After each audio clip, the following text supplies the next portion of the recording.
Hello there and welcome back to another edition of Not Your Average Globetrotter. I'm Rafael de Furia, back at it again to talk more about life abroad, living abroad as a dual citizen expat. And this week, I wanted to ask and try to partially answer the question, should you move abroad to another country? Is it worthwhile? Is it for you? This is something that, even though I've been living abroad for actually almost exactly 13 years now, it's something I like to challenge myself on from time to time. Is this really the best thing? Is it the best place? Is it the best choice? And so far for the past 13 years, it's come out to be what I've thought would be the best choice for me. Like I mentioned, I've been abroad almost exactly 13 years. Coming up actually very soon, March 31st, April 1st is when that date was that I left my home country, the country that I was born in. And there's been a lot that I've learned since then. I mean, I can say who I am now versus who I was then. I've grown a lot and there have been some changes, definitely. But that's something I'll want to go into a little bit more, maybe next week or the week after. But this time, I think it's really important to figure out for yourself if a move abroad is the right thing to do. Because I've met so many people over my time abroad that really, it didn't make sense for them to be abroad, and it made more sense for them to go back to their country. Or there are some people who I've met, it's like, why did you even bother to leave if you've had this approach, these expectations and X, Y, and Z? Why was it that you even thought to go abroad? Because even though it is a wonderful thing that is great for some people, I'm not going to ever be somebody says that, oh, everybody should move abroad. It's so perfect and wonderful. No. Again, this is why the joke of the pizza, pasta, and amore became something that I've reached at for so many years now, because the pizza, pasta, and amore can be the first things that draw people into Italy. But when you get down to it, there has to be more than just the pizza, pasta, and amore that keep you solidified in a place. But before we get into the bullet points, a huge thank you to those of you who help to make content like this possible on a monthly basis through rafaeldefuria.com/Patreon or shop.rafaeldefuria.com, rafaeldefuria.com/NYAGgear. And for the one-time donations, thank you so very, very much for helping this project to be able to continue. But I think it is about time we get started, so roll that intro. Before we get into this episode, I do have a comment question of the week for those of you who are watching here on YouTube. If you're listening in as an audio-only podcast, come on over to YouTube. And the question is, what is your biggest fear about moving abroad if you haven't lived abroad before? Or if you are currently living abroad or have lived abroad in the past, what was your biggest fear before moving abroad? And did it come to fruition? I'm curious what you guys might have to say about this. The first point that I want to get into is something that I have been talking about since very early on in this project, and it's about learning the language. Are you willing to learn another language? Not only are you willing, but are you able to learn another language? I've met so many expats that are just so vehemently against learning another language. I can see in some countries how it is possible to get away with not learning the local language. But why? You miss so much of what the place has to offer if you do not learn and have at least basic abilities to communicate in their language with the local people. You're creating a bubble around yourself and the experiences, a barrier between you and possible experiences that you can have firsthand in your new place. I'm not going to say that, because you're going to learn the language, that everybody's going to be your best friend and it's going to be the perfect experience in this. No, but it will allow you to be able to get deeper into that experience than you would have ever thought otherwise. Okay, maybe there are certain times when going abroad might not necessarily be a situation where you are looking for an experience. Some people go and move abroad because they have to for work, or they go for work, but the place ends up becoming kind of just the background for their life. And it's almost like they never left their home country. At that point, that's again one of these situations where I would say, for some people, why are you even bothering to live abroad if you're creating the same community around you, the same situation, the same everything as you would have back in your home country? And this gets into another point that I've talked about over the years, is that, are you trying to run away from something? Or the more that we try to escape from ourselves, the more that we come around full circle to find exactly who and what, where we were. Maybe, okay, if we're using the word escape, there are horrible situations that a person could be fleeing from. And so, yes, there are times when it makes sense to leave because of something that you're fleeing from. But what I can say that I'm talking about more so is, are you running away from your situation that you've created around you, that you have a direct say over? Do you live in a city and all of your friends around you, are they maybe going out and partying and drinking and thising and thating, and you're not interested in that and you want to get away from that, but your way of getting away from that community that maybe, I don't know, just let's say San Francisco, New York, it doesn't matter what city. If that's the situation you're wanting to leave behind, but you're moving to another city, it's London, Rio, Berlin, Berlin of all places, especially, why would you be putting yourself into that situation that you are trying to get yourself out of? Or if you're living in a small town and you think, oh, people are so small-minded and so closed and so this and that, would moving to maybe rural France or rural Australia or some other part of the world, and you're far out in the countryside, would that make the most sense for you if you're trying to get away from that and create a new situation for yourself? That's more what I'm talking about. I'm not talking about tragedy, and I'm not talking about escaping hardships in that way. I'm talking about, like I said, the situations that we put ourselves into that we do have a say over. And this gets into another point, that are you willing to have your own ideas and ways of living challenged? Are you willing to push yourself to get away from something that you know is not good for you? Or are you willing to push yourself to be able to embrace how people live locally? Are you willing to change your life so drastically that you would not even recognize it from your life back in the States? I mean, one example I can think of off the top of my head, I did an interview with an expat living in the favelas of Rio, Henry Montalto. I'll try to put the link up in the top of the screen here if you haven't seen that episode. We had a great time and talking about his life and moving to Brazil and what things are like there. I mean, really even thinking about it, coming from the US to live in the favela or one of the favelas of Rio de Janeiro, we're talking about like worlds apart, literally. And so he is somebody who's really embraced what it is like to live there and what it is like to be a part of the community. He speaks the language fluently. I mean, if you watch this guy on his Instagram or even on the videos that he's appeared on YouTube, this guy speaks Portuguese fantastically. It is super impressive. If you're going to a country or another part of the world, or even another state, another province, wherever, it doesn't matter, wherever you're from, if you're going there with the idea that you are going to change and come there and make it better and make it the way things should be, because back in your country, things are done this way, back in your town, people are like this, or things work like that. No. When you go to a new place, you have to embrace the place for what it is, for better or for worse. And you have to take that into consideration when you're living abroad, because not everything is going to be perfect. If you're thinking you're going to be sitting there with butterflies, rainbows, and unicorns all day long, sitting on the beach, that's probably not going to be what your actual day-to-day life will be. Hey, maybe if you're retired and you've got that money coming in every month that you're just living and you don't have to worry about what you're earning that month. Okay, maybe in that type of situation, you can sit back and enjoy life a bit more.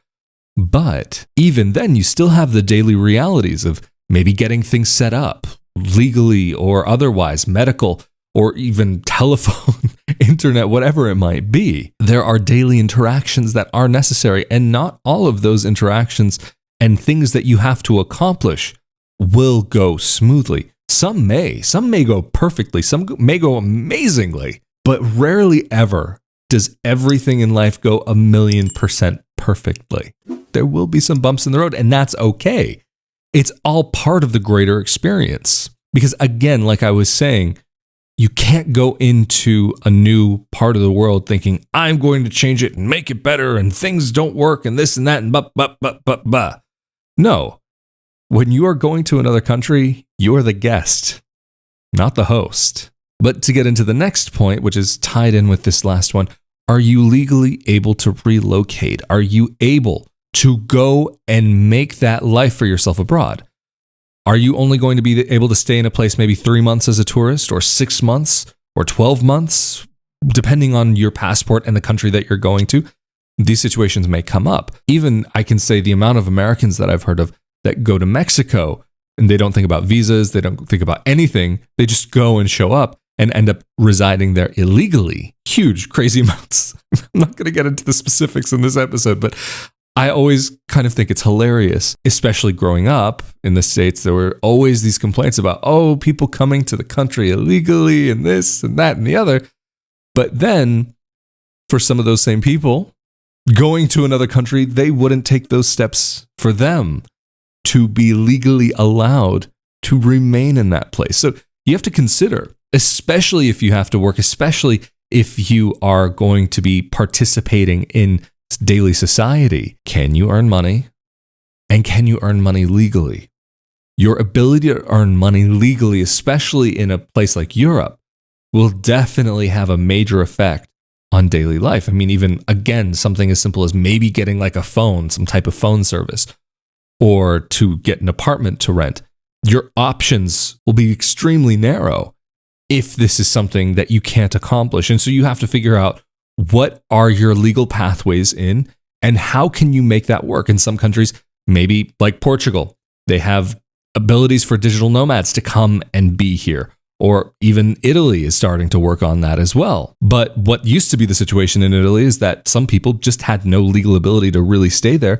They'd come on a student visa, go study Italian in one of the major cities, or at least a really awesome destination, live there, and be able to have that enjoyment of Italy. And just on a short-term basis, sometimes making a place your long-term home can be difficult. And that's something you also really want to take into consideration, is when you are investing yourself into a new place, how long are you going to be able to be there? And to what extent can you actually make a life for yourself? I know from personal experience, living from visa to visa, whether it was a renewal once a year, once every few months, or once every other couple of years, you get into a mindset that it doesn't allow you to go beyond a certain level. Investing yourself into the place, investing yourself into your work, investing yourself into friendships, relationships, without thinking about it. It's all too easy to end up building these barriers around yourself to not allow yourself to have those connections, or to not allow yourself to invest in. I mean, from my own personal example, I had a business that I didn't invest enough into because I knew that at any point that when I was going to renew my visa, I had no guarantee of it being renewed. I knew I had a pretty good chance, but I knew also in one place that I was that the type of visa that I had, it would only be up to X amount of years that I would be able to be there on that visa. After that, I would have to apply for residency or citizenship to be able to stay in the country longer. But there were certain disadvantages to becoming a citizen or to becoming a resident that I just wasn't interested in. And it wasn't just simply my business that I didn't invest into. There were friendships and potential relationships that I didn't put myself out there for, because I'm not the type of person who's interested in something long distance. If I'm going to be there in a relationship, I want to be able to be there. I don't want to be thinking about, are we going to be able to be together? Are we going to be restricted from being together because we have two different passports from two different parts of the world, and maybe one country is not going to allow the other person in, or there's going to be a restriction on allowing that person to remain there. This is a big thing that you really have to take into consideration, because investing yourself emotionally into something, while it can be beautiful and worthwhile, it's also important, in my personal opinion at the very least, to be a little picky and not just put yourself out there for every opportunity. I guess if you could call that, so to speak. But another point that I want to get into is, what is your experience, and do you have a realistic expectation of living abroad? Have you traveled abroad before? This is something that could actually both help or hurt someone. Double-edged sword, let's say. Because going abroad, traveling abroad, gives you a taste gives you a little essence of what things are like outside of your country. But when you are traveling, you're kind of within a bubble. You're within that tourist mentality because you don't have to think about the daily realities of what it's like to be in a place. If you're there for a few months, that's still also not quite enough to get the real sense of what it really means to be in that place where you are and to really get into the community if you're wanting to connect with others, because I'm not saying you have to, but nice little bonus to be able to connect with others while you're abroad. And yes, while after a few months, maybe you do get a pretty decent flavor in your mouth that will last for a while, you don't get enough time to have, I guess, quote unquote, the full meal. It's just like a little itty bitty bite that you put on a fork. Maybe you're out with your significant other and you say, hey, you want to try this? You want to get a little bite? And you cut a little piece off. That little piece that you put onto your fork is only that. That is what living abroad for a couple of months is like. You get an idea of what could be. And if you would want to order the full plate, only after living in a place for a couple of years at the very least is when you really get an idea of what's on the plate. And if it's a meal that you could see yourself enjoying day in and day out. But kind of taking this food analogy and bringing it on to the next point. Something that you have to also consider is what you'll be eating from day to day and how adventurous you are to try new foods that may be outside of your normal day-to-day what you might eat. And are you willing to try local foods? I know for me, there are certain foods from certain parts of the world that really just aren't for me. They aren't flavors that I enjoy. But I can say there are certain types of cuisines that I really do enjoy. Middle Eastern, Latin American, some Central European, as well as maybe some, I guess you could say, Far East Asian, Korean, Chinese, Japanese.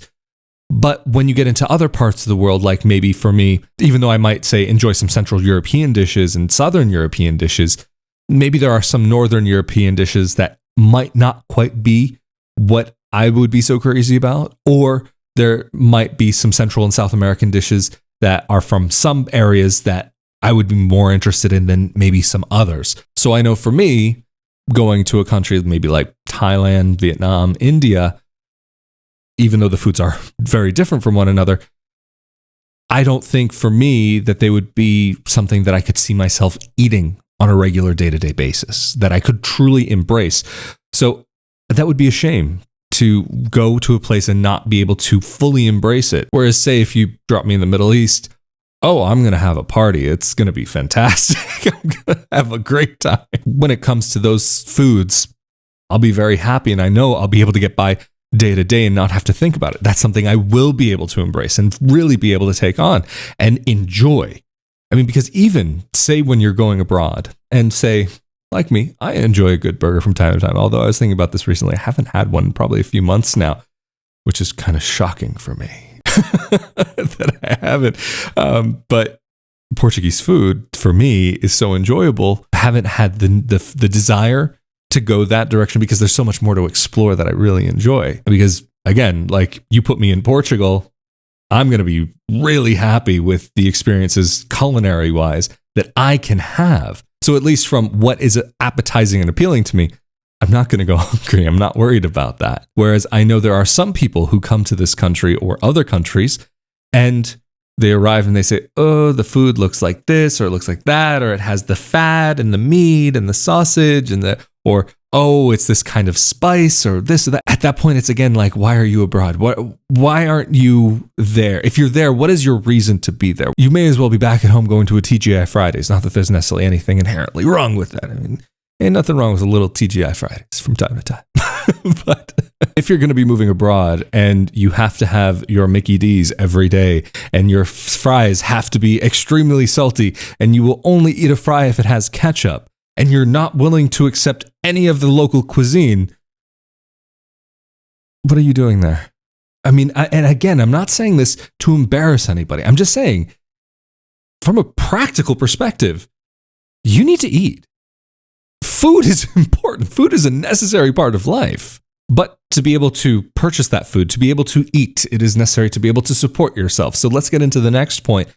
And how is it that you're actually going to support yourself while you're abroad? Are you going to be having money come in through a pension or through investments, or are you going to have to work? I know for me, I have to work. This is something that is not an option for me to not work at this point in my life. So are you going to be working online? Are you going to be working locally? What kind of salary are you going to be earning, and how does that match up with the cost of living in the place that you will be? You have to consider what it is that you're earning. If you're earning a local salary, what is the quality of life for the people who are already there in that place who are earning that much? There are some parts of the world where that may mean you are living in poverty. There are some parts of the world where that may mean that you are living wonderfully. These are all things that you have to take into consideration. Or are you going to be earning the amount of money that you would be earning in your home country because you're going to be working remotely for the same job that you've been working for the past 5 years, 10 years, however long? Let's say maybe you are coming from the United States and you have decided that you would want to go to a location in the world that may be amongst the most expensive in the world. Let's say somewhere in Scandinavia, or maybe Luanda in Angola, or Abu Dhabi, Dubai, some of the most expensive cities in the world.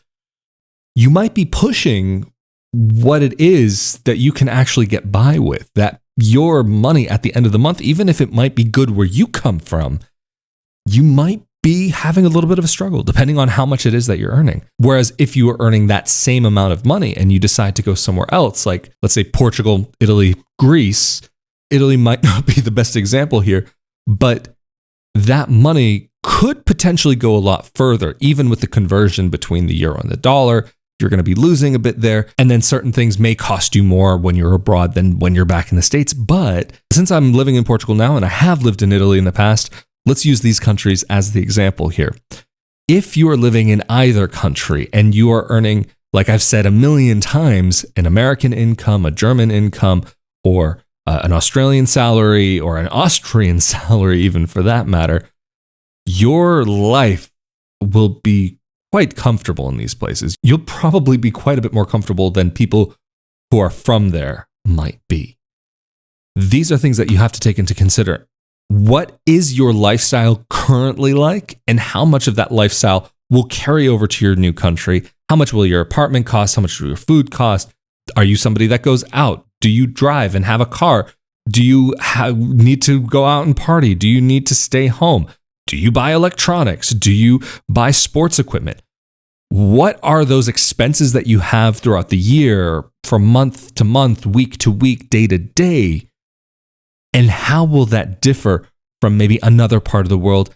And would that other part of the world be a place where your money will actually go further for you? But on that same kind of line of thought, when we're talking about these things from day to day, week to week, month to month, year to year, that you do have to spend money on, that are important, that you do need to get by with, what is the accessibility to those other things that you don't have to spend money on? What will that be like? Are you somebody who has to go hiking, that's what makes your soul sing, that makes you just feel like you're on top of the world? Or for you, that when you go to the beach, that's what really makes you feel like you shine, that's what really does it for you? Or do you need to be able to just walk through some city streets and you feel like you come alive with the beat of the street, the ebbs and flows and the motion of the city grind, something that you can surf along in a different way?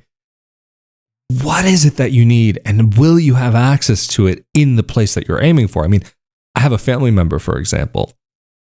This person likes to walk and they like to be able to get out and get some fresh air, but not necessarily that they have to go hiking. But they had ended up living in Dubai for a while. And in Dubai, because of how hot it gets, going out into a non-air conditioned place was almost at the point of not necessarily realistic. And then even then, if you were to go out and take a walk, there wasn't necessarily something to be able to walk to. To get from one place to another, it was really necessary to have a car to be able to get from your apartment to a mall, apartment to a restaurant, apartment to this, apartment to that, because of also how far things are spread apart. So that's something you have to take into consideration. Or maybe are you moving to the Alps because you want the lakes and rivers and streams and everything, because that's what you want in your life, and that's what you need, you thrive in that? Or are you moving to the Alps and you're moving to a small village, but you're really a city person and that's what you need to thrive in? These are all things that you have to take into consideration. Granted, there are cities, small cities in the Alps where you can get these feelings and you can be able to have access to all of that, where you can get the lakes, the cities, the rivers, the streams, the clean air, and all of that.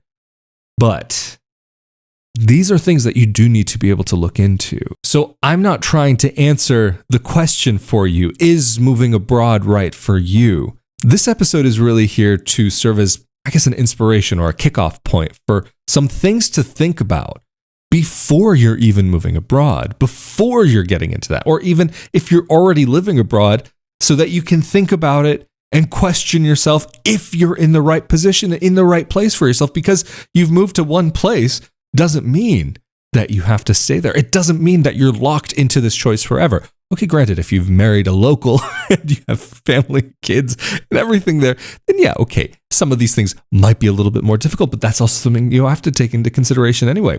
Are you a single person? Are you in a relationship? Are you married to the other person? Are you just in a dating relationship? I mean, because if you're single, you can kind of do whatever it is that you know is the right choice for you, that you have to do for yourself. Although there may be situations where maybe you may be single, but you still have people in your life that rely on you. That's the situation I find myself in, is that while I can make some of these choices, my choices do have a consequence for other people around me. So these are, again, just some things to think about. But of course, this is where I'm going to round things off. So of course, a huge thank you to those of you who help to make these episodes possible on a monthly basis, or through just a one-time donation, or through the shirts, mugs, onesies, and more. Thank you all so very much for your continued support to be able to help this project to be able to continue. Truly, it is because of you guys that I can even consider to keep this project going. So thank you all so very, very much. Of course, if you're on YouTube and can give this video a like, share it with your friends, and let me know your thoughts down in the comment section below. It all really does help the channel here on YouTube. Or if you're listening to this as an audio-only podcast, feel free to come on over to YouTube. Or for other updates and so on, feel free to come on over to my Instagram at Rafael de Furia. Of course, as always, I'm Rafael de Furia. Thank you so much for joining me on another Friday night for another episode of Not Your Average Globetrotter. Stay safe and healthy out there, and I'll see you all next time. Later.